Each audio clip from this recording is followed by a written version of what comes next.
Hello, Ranger Nation, and welcome to my review of Power Rangers Beast Morphers Episode 7, A Friend Indeed. This is a BeastBot episode, the first one we've gotten so far, aside from the episode where they were introduced, obviously. Well, Roxy and Blaze is who we open with on this episode. They find a train, which they transform into one of their Robotrons. A train monster. I haven't seen that before. Yes, I have. A lot. Especially if you were to watch Resha Sentai Tokyuger, which is pretty much all trains. But the purpose of this Robotron, made from a train, is to steal the memory data of all three BeastBots.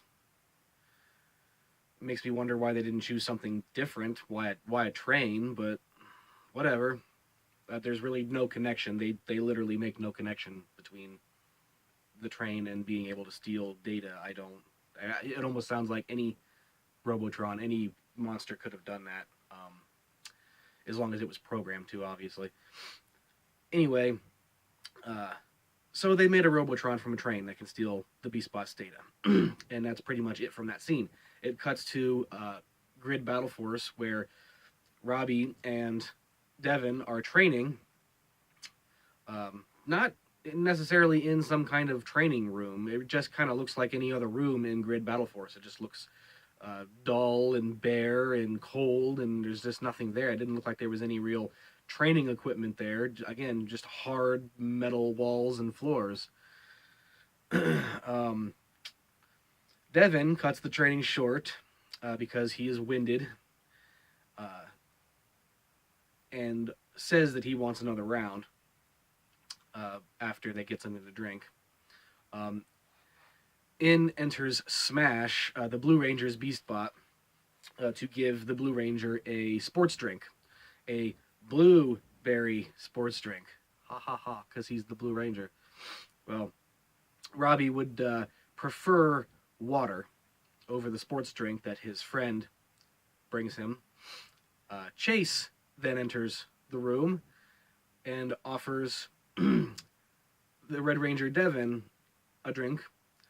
Well, he doesn't take it. Instead, he takes the blue drink from Smash, which was intended for Robbie, and then just complains that Chase was late. Late to do what? For, he didn't explain. Asked him if he had taken the shortcut that he had given him. And he said that he forgot what the shortcut was. I guess this is enough for Devin to question his BeastBot. Okay? And instead of another round, like he promised Robbie, he decides to cut short and leave for a while. Well, Smash then says that he can help Robbie train. Well, okay, that sounds, logical. He is a BeastBot, companion to a Power Ranger. You figure it would know some sort of fighting techniques. He could help Robbie at least be a punching bag in some way. But no, the very first punch that Smash throws is so soft it wouldn't hurt a kitten. And also proceeds to get something green all over Robbie's shirt. They didn't explain what it was. I kind of didn't want to know what it was. But obviously Smash is acting a little bit suspicious about the green substance. I'll get to that here in a minute. So, I guess this now causes Robbie and Devin to wonder why their BeastBots can't just take orders. Why they have to be so quirky. Well, they're robots with personalities. Anything with a personality is going to have some quirks. Is not going to be perfect. I think it's rather shallow of them to think that they should just follow orders. But what I don't get is we haven't really seen any friendship building between the Rangers and the BeastBots yet thus far. They're just, I guess, basically, they're assuming that we just figure that their relationships are building off screen. Well, I'd rather see it on screen, thank you, because you know what? We saw it on screen during Tokime Sentai Go Busters, the Japanese version of this series. It's not hard to do exposition building in the right way. You don't always have to do it off screen, and you don't always have to rush it so fast that people forget 2 minutes later. It's all about proper pacing, and we've got no reason to believe that these Beast Bots and the Rangers are that close of friends yet, because we've only seen them in like maybe 2 episodes. Cut to Zoe and Nate. Zoe, she is looking for her tablet. She can't find her tablet anywhere. Okay. Jax, her Beast Bot, says he left it charging for her. Well, she claims that she can't find it, and when she couldn't find it, she just, of course, blames Jax for being quirky and not acting funny and hiding things. She had asked Jax to pick up some supplies. I'm guessing study supplies or school supplies, something like that. I have no idea. But instead brings her party supplies. I don't know where this is going now. At first I thought maybe it was Zoe's birthday, and Jax is just backtracking and hiding the fact that, oh, well, I guess the clerk gave me the wrong bag of supplies at the store. But it wasn't Zoe's birthday or anything like that. No, nothing so special, I suppose. But of course, this once again makes her a little upset, and Robbie and Devin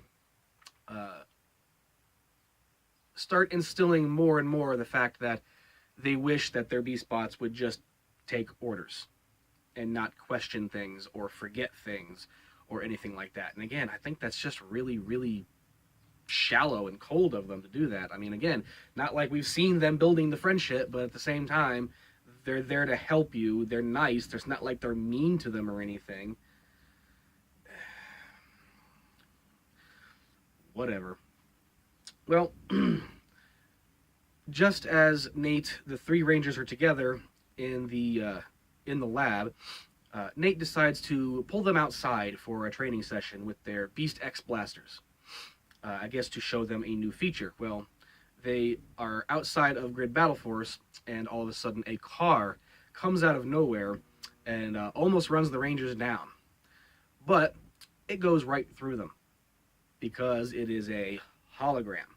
Nate apparently had installed a feature to the Beast X blasters to where they can project holograms to help give the Rangers an advantage during certain situations. Cool. I could see where that would come in handy. Decoys and such. Well, just as he's teaching them or telling them about this new feature, they actually get attacked by a ton of Robotrons. Just, again, out of nowhere, they know, obviously the enemy knows where Grid Battle Force is, and there was a lot of these things. You figure they could just, a bad guy would just continue making Robotrons and minions and all sorts of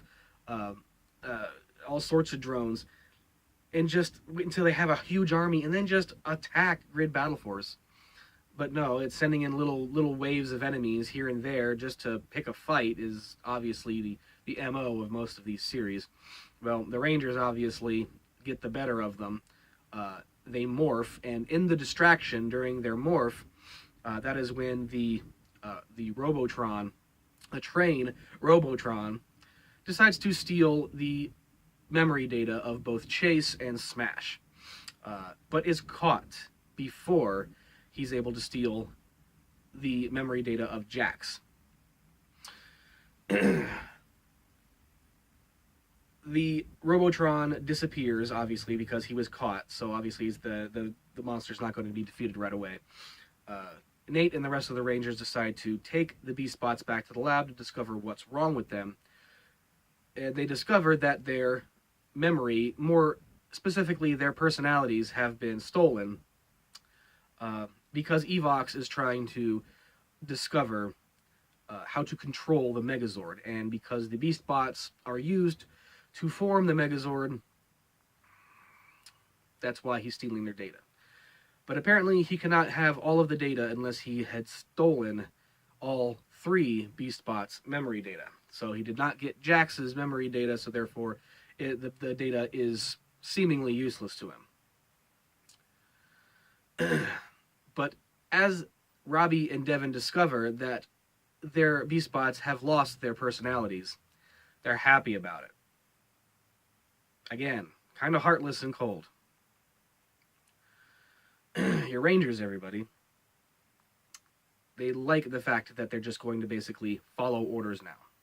So Robbie decides to train once again with Smash, this time telling him not to hold back and attack before he's ready.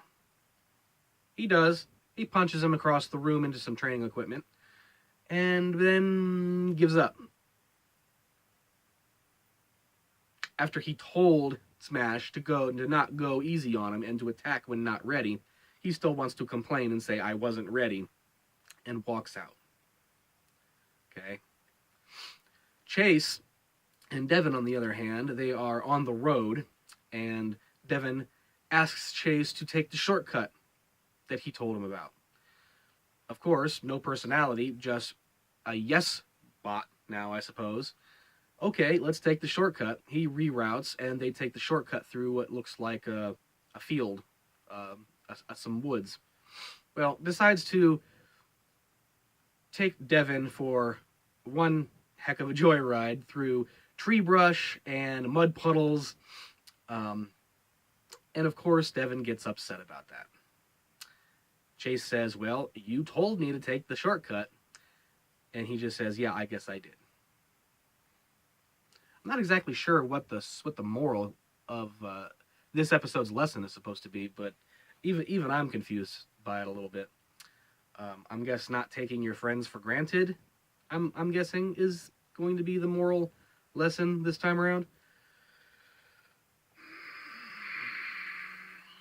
Anyway, cut back to Grid Battle Force, and Jax is acting even more suspicious, not letting Zoe inside of a certain room, a room which he thinks her tablet might be in because she's still missing it. Asks Jax if he has the code to enter. He says no, even though he had just come out of that room. Again, suspicious behavior. Well,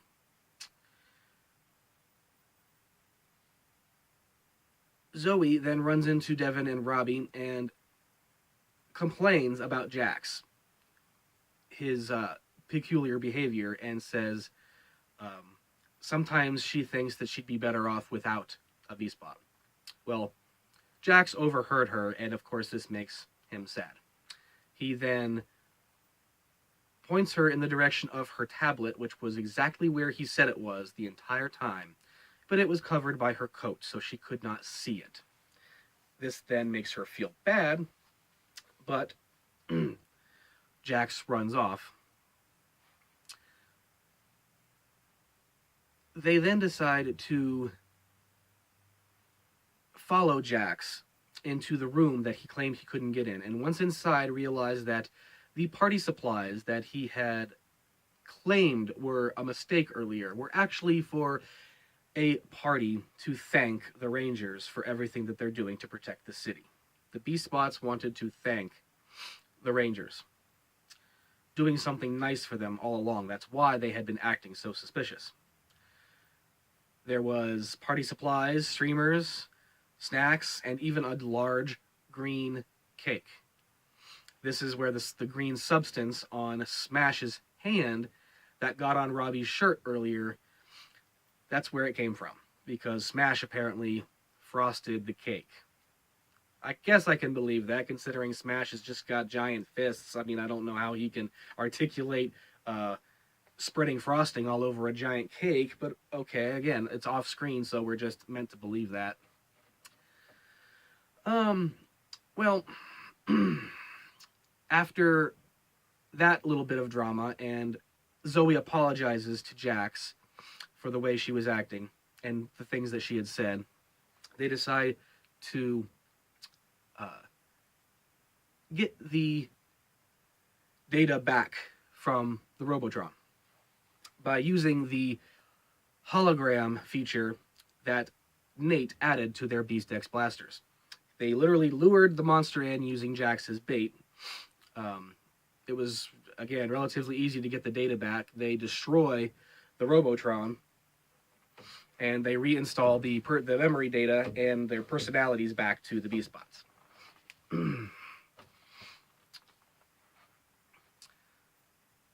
And obviously apologize, but say they've got bigger fish to fry because, of course, Scrozzle is adding a Gigadrone and 2 other Gigadrones, which we've never seen up to this point. I guess just to assist the Gigadrone, the whatever the hell you want to call it. I don't even think they really gave it a name this time around.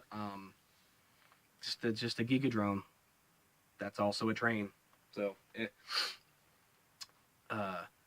they form the Megazord and obviously defeat the Gigadrone. It's, again, we're going in a pattern, and I'm not saying patterns are bad. That we're used to that by now in the Power Ranger series, but again, using that Cheetah Blaster to power up the sword is bugging me so bad because they're using it every single episode.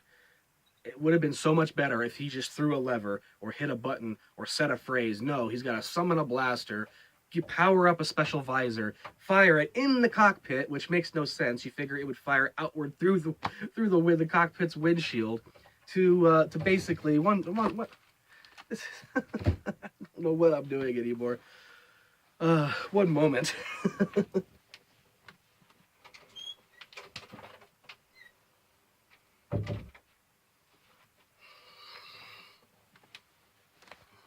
I am so sorry about that. Could have swore I heard one of my kids calling me. And that's an important thing for me.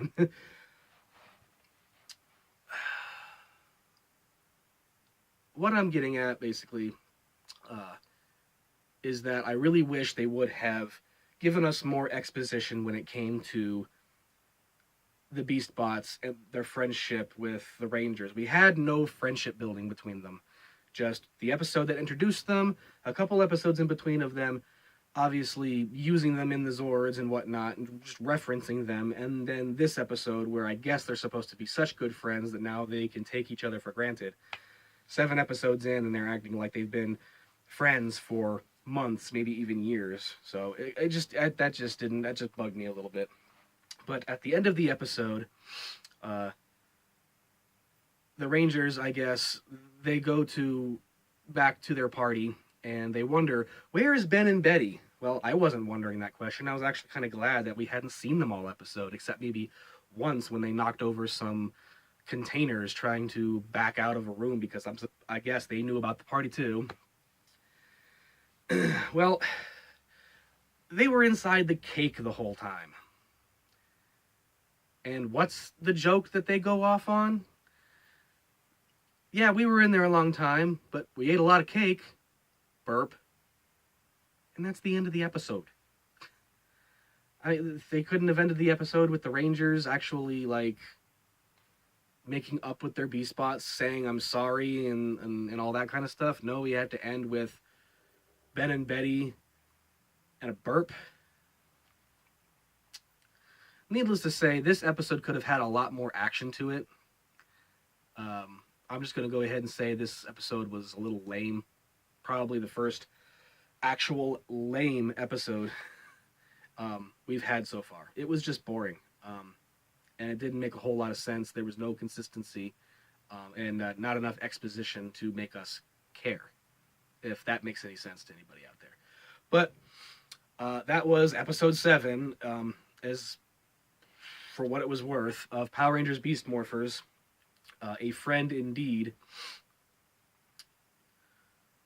Indeed, this is the end of my review, so I will leave you there. This is Rangers Ready Go. Please be sure to like, share, and subscribe if you haven't already. Leave comments below. Let me know what you guys thought of the episode. Did you actually think it was decent, or like me, did you think it was lackluster and just lame? I don't know. I'm curious. Let me know. I always want to know what you guys think. So until next time, later.